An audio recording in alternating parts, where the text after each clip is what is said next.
Today is a very special day. Recently, CF Moto launched their first leader bike and it looks absolutely amazing. The entire internet is in shambles over this. Not only is this bike gorgeous, it's fast, over 200 horsepower, and has active aero winglets. It is just impressive. A lot of people want to jank on these Chinese manufacturers, but lately, they have been stepping up their game a lot. Not only are these bikes competing with Japanese bikes, but I would argue they are exceeding them in terms like more features, more modern looks, and most importantly, cheaper than the name brands. In this video, we're gonna go over the CF Moto 675 motorcycle, and we're gonna talk about it. Blank with a panties dry, like a model, tastes like juice. Take my kids and put them all on you. It's crazy. I'm thinking about go half on a baby, but the pull-out gang save me. I'm a lion, you can't tame me. To start, this is one of the few triple-cylinder sports bikes on the market right now, at least in North America, more specifically the United States.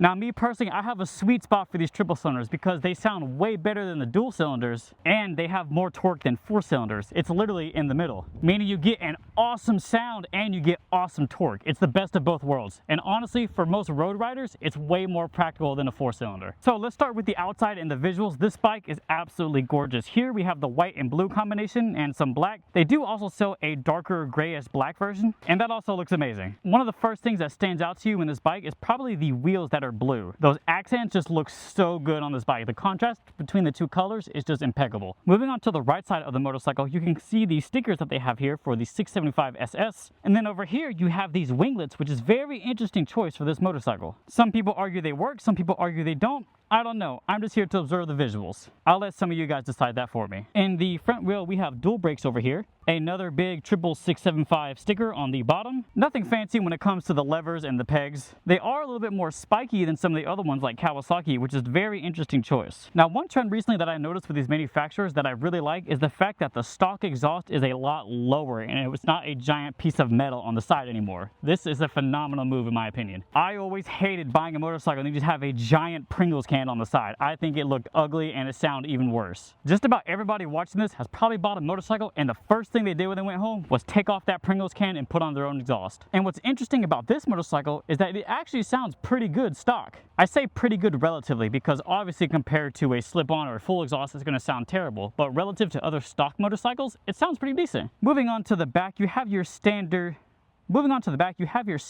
rat tail, as I like to call it. Nothing too fancy or special here. This is pretty standard on all motorcycles. You do have a pretty large light beam across the side, which is probably around a foot, and it's pretty interesting. CF Moto definitely went for more of a futuristic look on this motorcycle. And you can just tell by the style and design of it. Like for example, when you turn on the bike, you get this really interesting animation.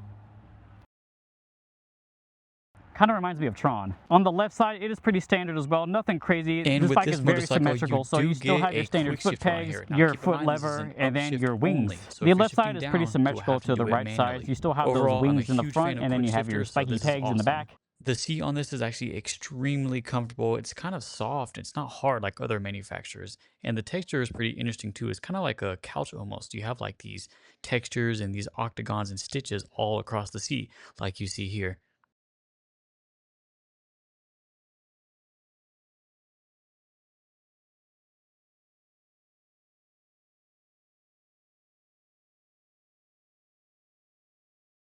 Now, one thing that is interesting about this motorcycle is that the kickstand has this way more vertical than most motorcycles, especially Harleys. Harleys are basically at like a 15-degree angle, and it scares the crap out of me every time I put one down. But CF Moto, as you can see by this slight tilt angle, it's really not bad, and I really enjoy this. I understand it may not be safer or good, but from a feeling perspective, it feels really good to not be at a 45-degree angle to getting off your motorcycle. Now, in the front, when you turn on the bike, you do have this animation right here, and also the turn signals also do this animation as well, which is pretty interesting, pretty cool. Looking towards the dash, you do have a stabilizer, which is interesting here. I'm a huge fan of stabilizers. And some of you may argue, oh, this bike isn't fast enough for that. Well, you'd rather be safe than sorry, and having extra safety features is never a problem, especially when they're mechanical. The cockpit is pretty standard when it comes to motorcycles. You have things like your brake fluid and on your controls on your left and right handles. One thing that is interesting about this bike, it is a one-button push to start. So all you do is just you push this lever, and then the bike starts by itself.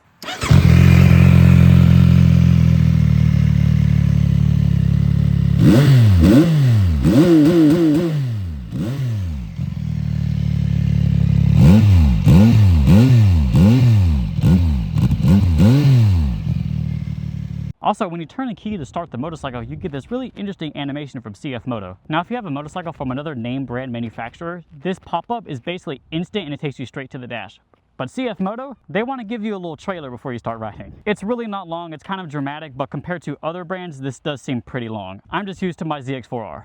So now we have talked about all the specs, features, numbers, the charts, the design, the dash, everything. Let's get to actually riding and see how this performs. Now this bike does have a braking range that does not allow you to rev above this limit until you hit 600 miles. I believe it's 600, I'll have to double check that. So I will be limited on this first ride, but I can still form a pretty valid opinion. I just can't go too crazy because the bike limits me from doing that. For any of you guys that don't know, this is pretty normal on higher CC motorcycles as well. So let's get to it. Here we're looking at 95 horsepower and a little north of 50 on horsepower, which is awesome for a motorcycle. This is a great mid-range motorcycle spec to have. I think this is perfect. Now don't get me wrong, this bike can easily hit 103rd, but I think this is a great middle ground for most people. Having around 50 foot-pounds of torque is critical on the road, especially if you're in danger or just want to speed up, because in 4-cylinders you don't have as much torque as something with a 3-cylinder. And here's a really good video to showcase the two. Both bikes here are in the 600cc class range, but one has 2 cylinders and one has 4 cylinders. I know the 675 is a triple cylinder, but I'm just trying to get my point across that bikes with lower cylinder amounts and the same amount of cc will have a faster acceleration. That's how it works. More torque, faster acceleration. Less torque,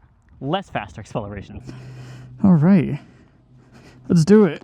CF Moto 675. All right, so one thing I already instantly noticed is the torque difference on this. Holy crap. Compared to my ZX4R, this thing has a lot of torque. Let's do a little pull real quick.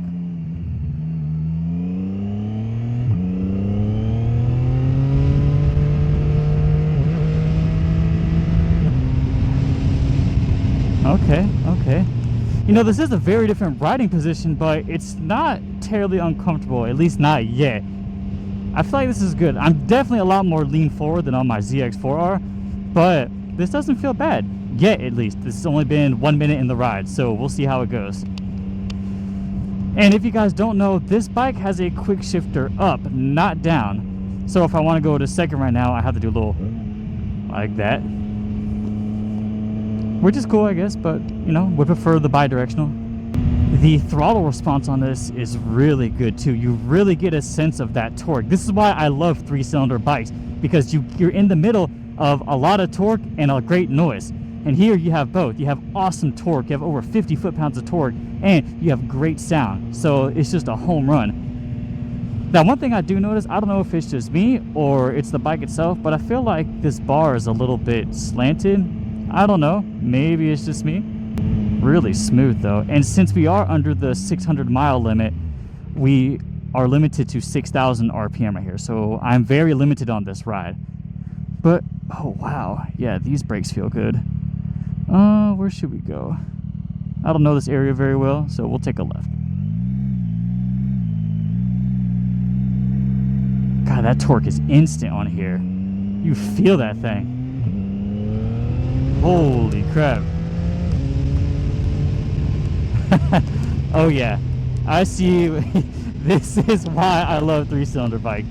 That torque is ridiculous.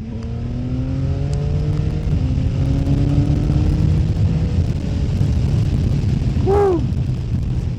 It really sucks that I'm limited, but this thing still pulls. Oh my god, I can only imagine after 6,000. We have another 4,000 RPM to go, and I feel like the wheels are already about to come off the floor. This thing feels so smooth too. I don't know if it's the suspension or the tires or / wheels, but like I feel like I'm gliding on the road right now. And these roads aren't bad, don't get me wrong, but they're not great either. A little stop sign. Let's do a little. Holy moly.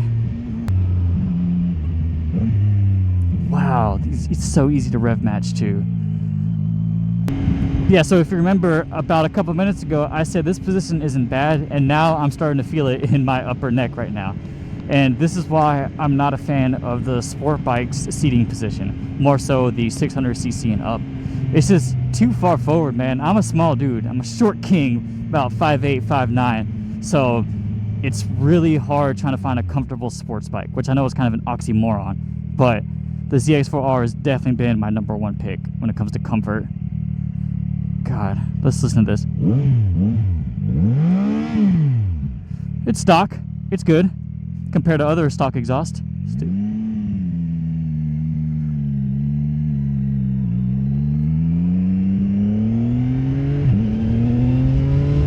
Oh.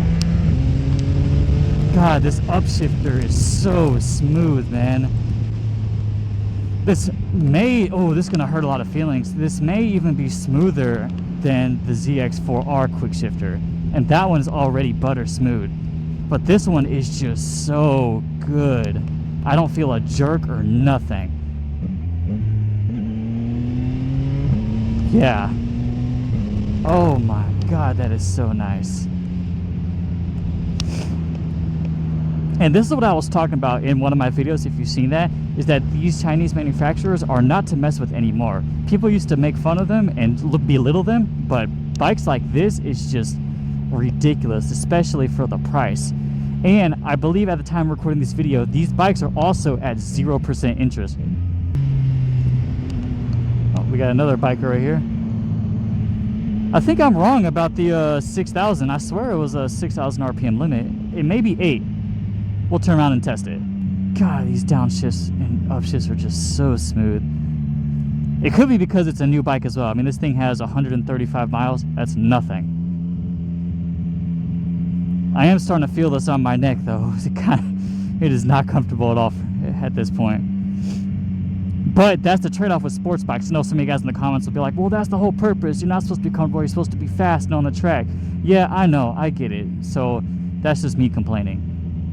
And that's why I always love my ZX4RR, because it has that middle ground. It's extremely comfortable. I've been on 5-hour rides straight, and you get actual sports bike sound. It almost sounds like it has like little pops as well. See if I can get that. Yeah, you guys hear that?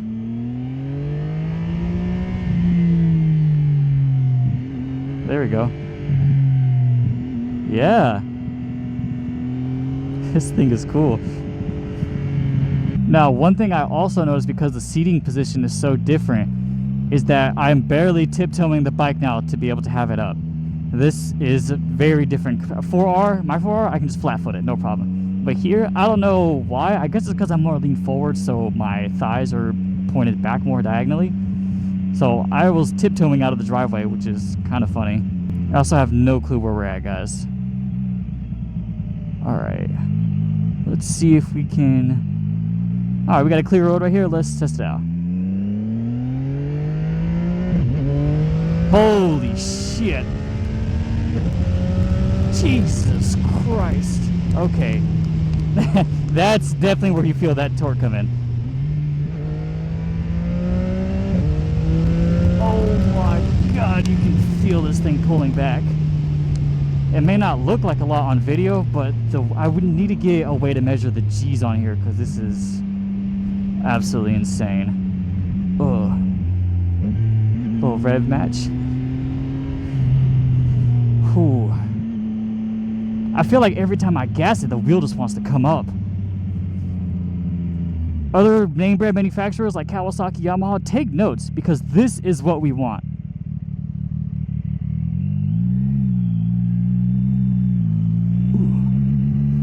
Another 3-cylinder 600 would kill the market. What is the rev limit? Maybe it's out, I don't know. I swear this thing had a limit when we first got it. And maybe it's not 600 miles, maybe it's 100, I'm not sure. But clearly it's not 600, sorry. Clearly not 6,000 RPMs.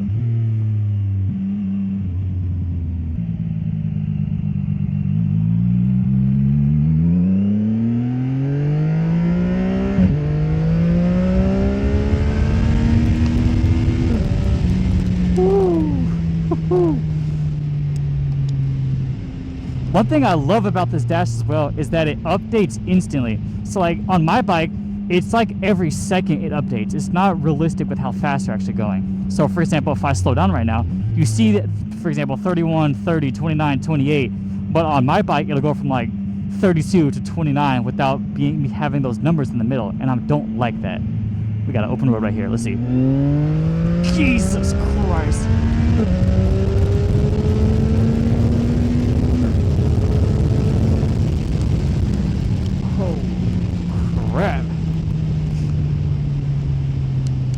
find a more open road, because that's that's exactly why. Man, I like this thing a lot. I don't like the riding position, but I'm going to be very biased because of my bike, so it kind of makes sense. And also I'm a short king, so that doesn't help at all. Actually, let's go straight. I like the dash as well. It tells you everything. The temperature of your tire is actually crazy. PSI was cool, but temperature is just really cool. I can only imagine if they made a triple cylinder leader bike. I can't even imagine how that would go. The torque would be ridiculous on it. I'm not even sure if that's a thing. I don't know. Maybe someone of you guys can tell me it is. At least in the US, I can't think of a bike that is. Maybe you guys know one? I don't know. God, these downshifts are just so easy.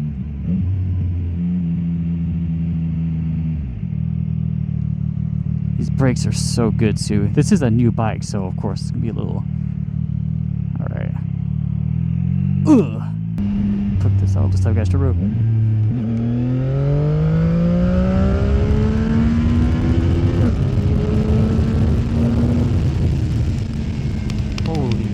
And this thing has usable torque. It just feels so good. It's like right now, if I go to fourth gear, let's test out. Okay, not as much as I was expecting, but I'm pretty sure if I dropped to third, it'd be a very different story. Oh yeah, and I can only imagine second. Oh yeah.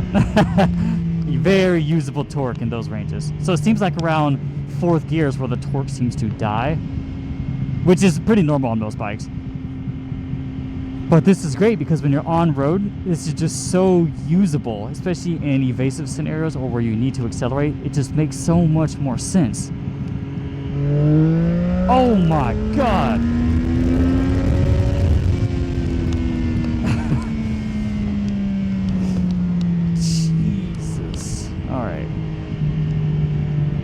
See, and it's funny, I've ridden bikes like the 6R and the Yamaha's version, I'm having a brain fart, the R6, and those are fast as crap, don't get me wrong, but the torque is kind of missing. I know, especially the DS6R is known as like the king of sports bikes, but this, when it comes to torque, it's not even a close comparison. I wonder what the difference is.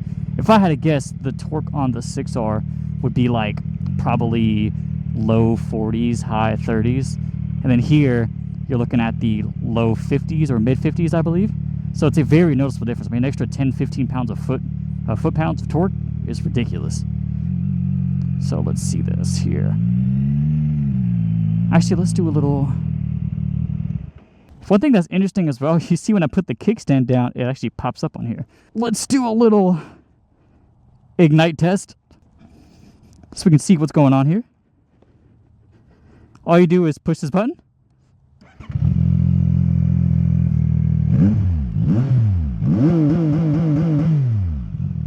Keep in mind, this is stock, so for a stock, this sounds amazing. I guess it's a triple cylinder thing about the whoop, whoop, whoop, whoop, because it's definitely faster than my girlfriend's Ninja 500, but it's definitely slower than my CX-4R. Which makes sense. Now what's interesting as well, if you look throughout the chassis of the bike and like peek in here, you can tell they were supposed to originally do a 4-cylinder bike. And I guess someone was like, nah, or they just took this chassis and edited it. I'm not really sure who came up with it, but this bike looks like it was very clearly meant for a 4-cylinder because it's missing a slot in there. I'll have to get a video of it for you guys. There's clearly a lot of extra space that was meant for that. Right.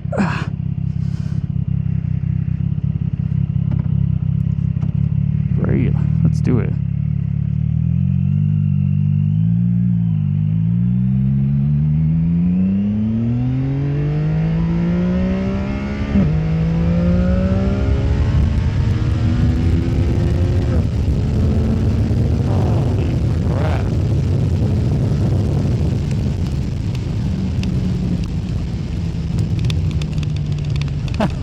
It just accelerates so quick because of all that torque it has. Even in 4th gear, this torque is usable right now. And especially if I drop down, Oh yeah, this thing wants to lift up. Oh my goodness, man.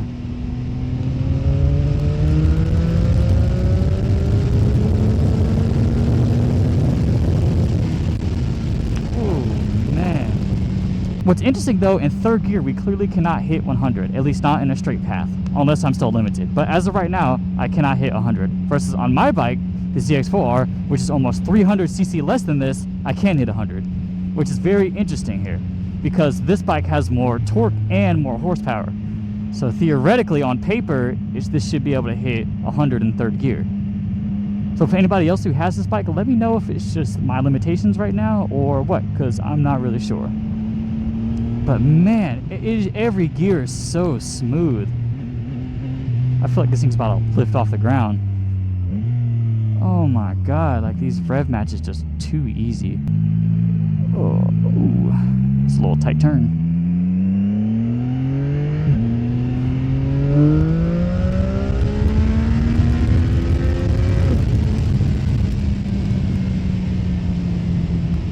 God.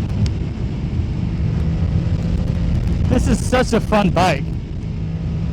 It's a really good middle ground. This would be like the introduction if someone was going from like a Ninja 400 or 500 and then eventually want to get to a leader bike. I would probably recommend this bike because this bike has a lot of torque, a lot more torque than like a R6 or a 6R, and it's almost 700 cc, which is, I mean, literally in the middle. You're in the middle when it comes to cylinders, you're in the middle when it comes to cc, and you're at that torque range of most of these leader bikes, maybe a little bit less. I'd have to look that up, but I'm pretty sure it's fairly similar. All right, let's see this. And the handling is just so cool.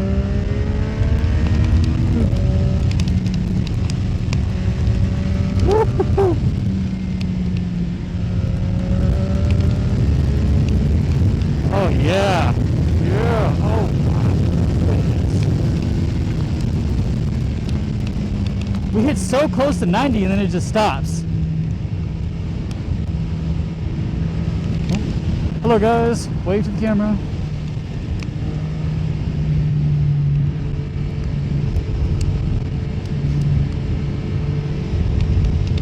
Now if you're asking where are we, I have no clue right now. I understand why this bike is more of a frontward position, because when you're accelerating in this torque, you can feel it. You want to be pushed in on that front wheel so that way it doesn't lift up. I totally get it.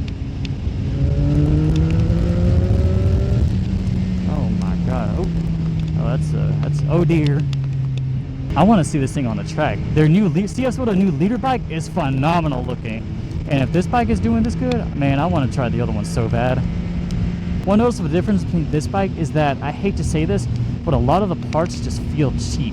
Like this pass beam, for example, it's like plastic, and not like the good kind of plastic. It's like, you can tell it's just not that good quality. But, I mean, the engine itself is really what matters. You can always replace pieces like that. I also have no clue where I'm at. Yeah, this thing is a lot of fun.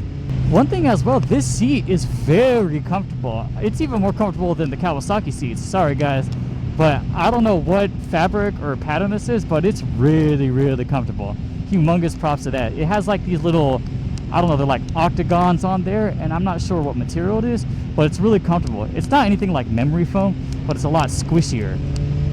Versus like a lot of these other manufacturers, and all these other motorcycle manufacturers, their seats are like hard for some reason. Oh yeah. Oh, that dude's gone. Oh my goodness, I can't get over these downshifts. They're so smooth. I've always been a fan of CF Moto just because of the way their bikes look pretty futuristic, and the price for value is insane. I don't know where to go, so we'll go this way.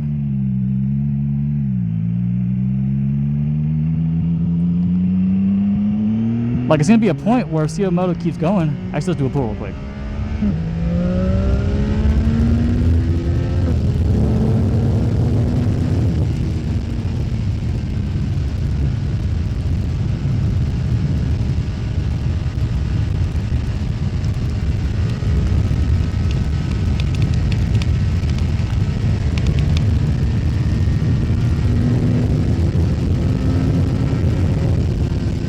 hit 90.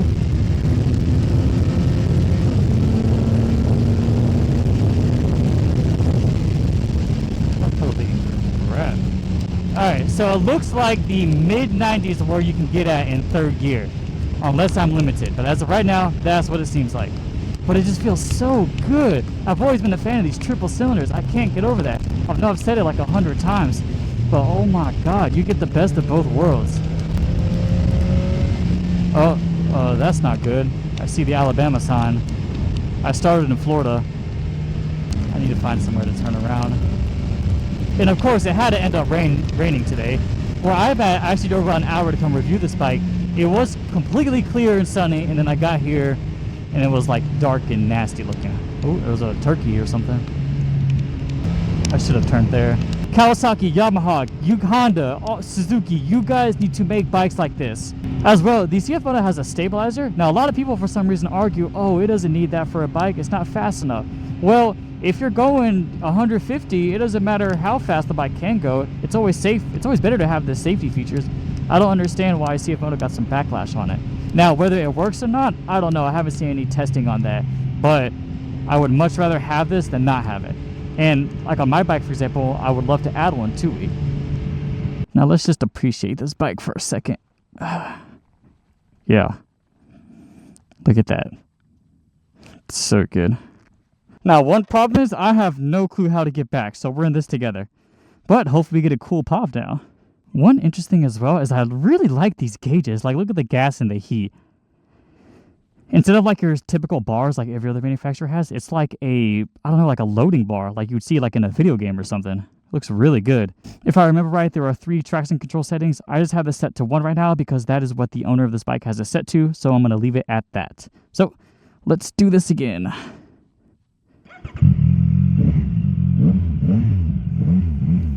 Ooh, all right.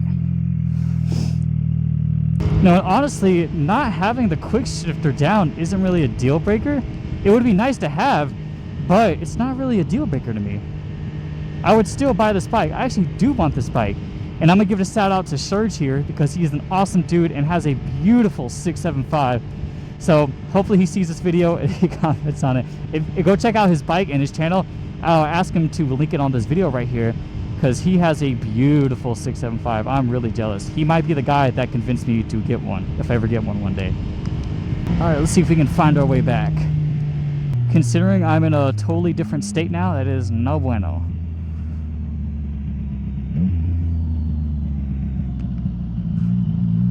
All right, we're good. Dang, there's nobody here.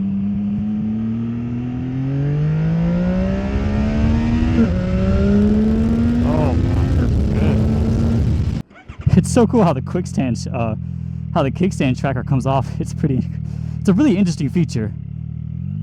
I've never heard of someone not knowing if their kickstand was down or not. But hey, to each their own. We're gonna do another pull. I'm gonna whip around actually. Ooh, that was a little jerky, but still, first to second is always jerky no matter what bike you have.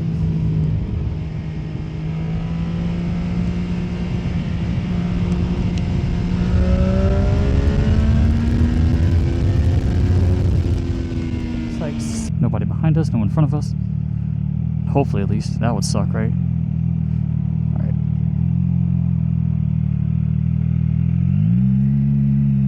Alright.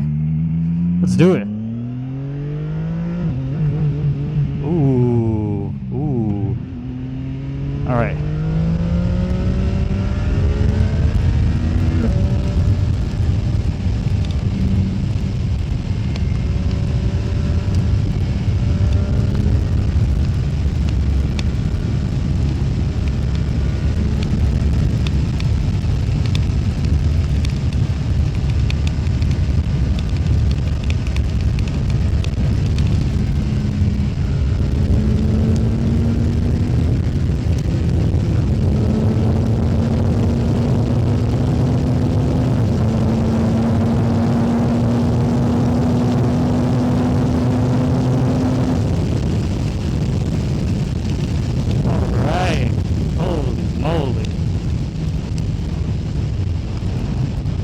So what's interesting is that it's about the same speed-wise when it comes to my ZX4R, like top speed-wise, I believe they're pretty identical.